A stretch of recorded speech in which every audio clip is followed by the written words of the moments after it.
Core Justice, Chapter 18. Let's go.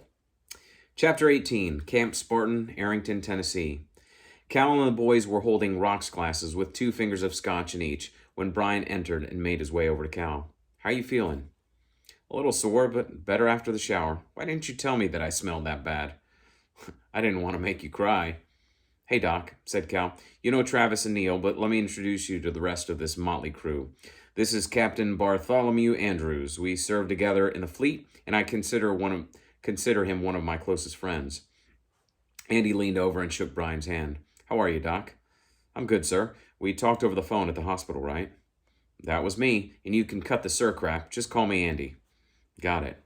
Now, said Cal, this other fine fellow here is the amazing former Marine Master Sergeant Willie Trent. Brian looked up at the huge black man. Didn't we see you at the chow hall? Cal laughed. See, Trav? I told you he was sharp for a squid. Willie runs the mess hall when he's not kicking the crap out of the troops in the gym. Not only is he a professionally trained chef from Johnson, Wales, he's also one of our martial arts and urban raid instructors. Trent bent his hulking frame over and shook Brian's hand. Good to meet you, Doc. You too, Top. We were just discussing our upcoming mission, Cal said. Brian looked between Cal and the others in the room. I'm sorry, what? Let's just say I'm about to start playing out of bounds, and you need to tell me right now whether you want out. You can still stick around, but we'll politely ask you to leave whenever we're talking operationally. What are you talking about? Brian asked. Cal fixed a stare at the nurse. It has to do with finishing the job I started in that downtown alley. You're talking about going after that West guy. Cal smiled. Well, I'm not talking about sending him a nasty letter. In that case, I'm thinking you're about to go way out of bounds. Listen, Doc, if you're not up for this, just say so and we'll come get you in an hour or so. Brian stared at Cal like he was trying to make up his mind. Can I ask a couple questions? Shoot, Cal said. He pointed at Cal's glass. First, can I have one of whatever you guys are drinking? The famous grouse, Cal said. Never heard of it. My dad's favorite scotch and pretty much all I drink around here. We've got pallets of it. Sounds good. Travis walked to the bar to get the drink for Brian. Next question, Cal asked. Why not find the guy, then alert the cops, Brian asked. I'll answer that one, Travis said from the bar. We've already been monitoring the situation through discrete channels. Believe it or not, even with the eyewitnesses, they don't have enough evidence to pin it all on West. Really? Travis raised his glass. Welcome to our world, brother. How are you planning on getting away with this? Brian asked. Cal glanced at the other members of the party. Each held a loyal and conspiratorial look. Well, apparently there's a lot that this company can do that I had no idea about until about an hour ago. Before we got here, I thought I was going to have to borrow some of Neil's toys and go do some snooping and pooping by myself. Haha, snooping and pooping. Thanks to these guys, it looks like I won't have to do that alone anymore. Brian's face changed to a look of disbelief. Cal, you can't go waging some kind of private war on the streets of Nashville. Cal scrutinized his new friend. How well did he know this guy anyway? Look, Doc, I can't promise things won't get dirty, but the initial plan is that we find this little shit and dump him back in the laps of the local cops. I've got to say, part of me hopes he'll fight back. Can I ask another question? Brian asked. Sorry, Doc, unless it's about the scotch, that's it. Either you trust me and you're in, or you can go take a break in your room. I've made my decision, and so have these guys. You're either part of the family or you're not. Brian's eyes flashed with reserved anger as he continued. I'll give you the benefit of the doubt that you weren't trying to be a total prick with that last statement, and that maybe the booze is talking a bit. I was going to ask you how I would fit into this little operation. Cal flashed a conspiratorial smile and nodded to the team. I told you he wouldn't wuss out, guys. He belongs here. Tell me you didn't just put me through some kind of test, Cal, Brian said. What can I say, Doc? Once a Marine, always a Marine. Didn't your company gunny give you shit until he knew you weren't just another swabby? Brian chuckled. Yeah, that guy rode my ass for months. Good guy, though. He was one of the guys I saved. Master Sergeant Trent stepped forward. Look, Doc, you might as well get it through your head that this place is a lot like the Marine Corps, including Cal's smart-ass comments. We all give each other a hard time, but in the end, we take care of one another. You've probably already heard some of the stories of some of us second chancers. Brian's eyes went wide as he stared at the 6'7" mass of muscles. You're a second chancer too? Master Sergeant Trent's chuckle sounded more like a rumble of a mountain landslide. A former screw up, just like the rest of the boys. I had the misfortune of getting on the wrong side of a prick major. Oh, this, this actually. So I actually had somebody email me. I want to say it was about a year ago about this line, about me getting on the fact that I was making fun of a major in the Marine Corps because this guy was a major. Apparently, he takes things way too seriously, and something about I was being inappropriate to a certain rank or something. God, I couldn't remember. I just some people. Let me just tell you, this is all fiction. Yeah, maybe there's some truth involved, but this is all fiction. So let's try not to take it so seriously. Anyway, back to top. I'll start over from what he was saying. A former screw up, just like the rest of these boys. I had the misfortune of getting on the wrong side of a prick major. I was working in the chow hall with the 5th Marines at the time.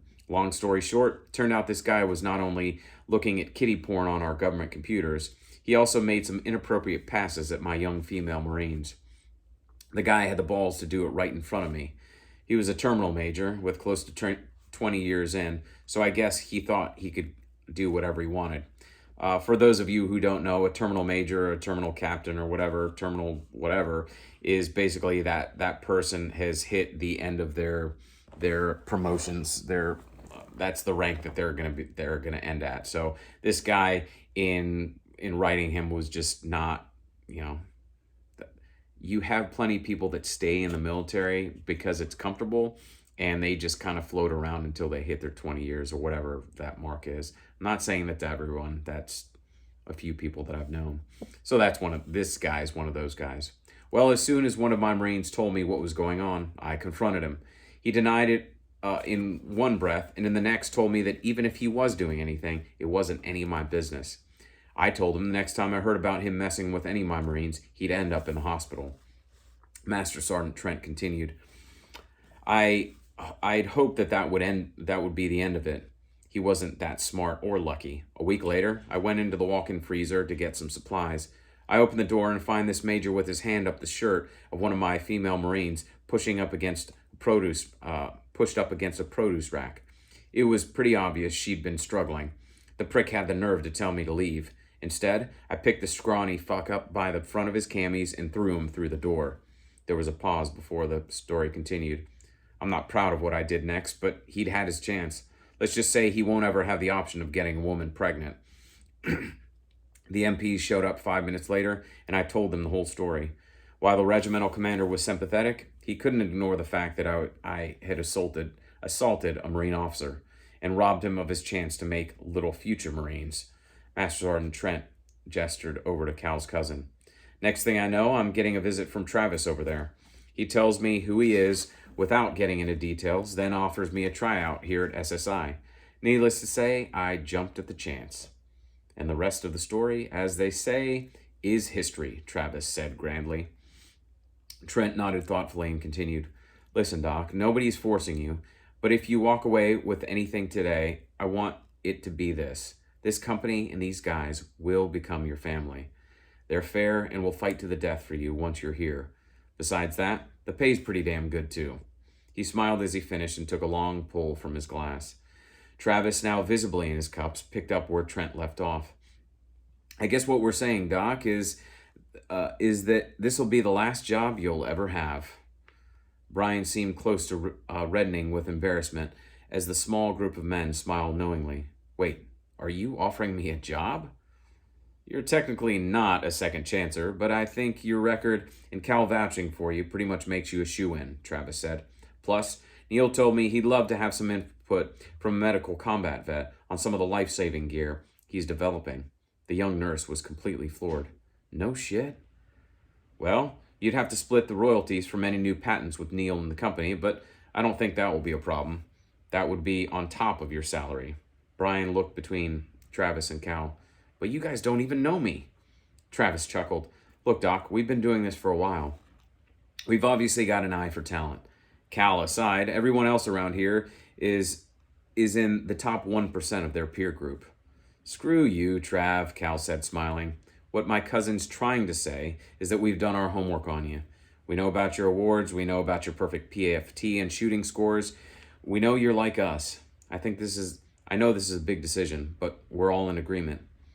What would I do about my other job? Up to you, said Cal. Would you rather be working there?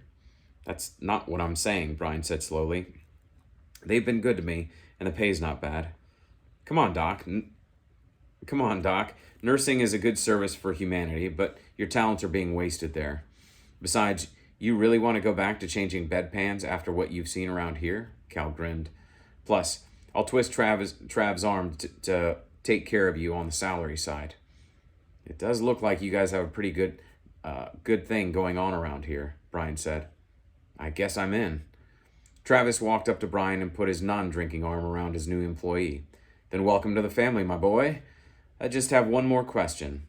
You're obviously a smart guy, super fit, a warrior. How come you didn't go to Bud's and become a SEAL? Without pause, Brian innocently answered, because it only took me one time to pass the ASVAB.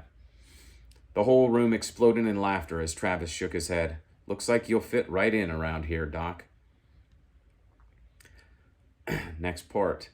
Dante cut the connection on his cell phone and looked around at his newly assembled forces. I just got the address. Be ready to go tomorrow night after I do a drive-by. The hired guns all nodded and continued preparing their gear for the impending mission. Dante looked around the room, appraising his beefed-up crew. Bulletproof vests and automatic weapons weren't cheap, but they were effective. Things were about to change. A war was coming. That Marine's about to feel some pain, he thought. All right, so there, Brian is, good old Doc is offered a job, offered the chance to come join SSI.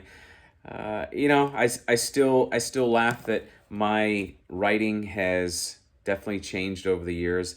There's a lot of stating the obvious when I read through this, and I don't go into some of the detail, and I have more detail than other things now.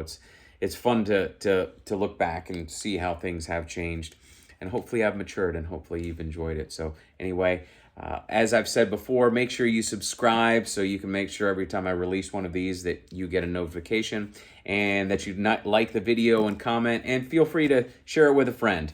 Hopefully I'm going to get through this book pretty quickly, and we will have a new way to bring new readers in. So anyway, thanks for listening. We'll be on to the next chapter.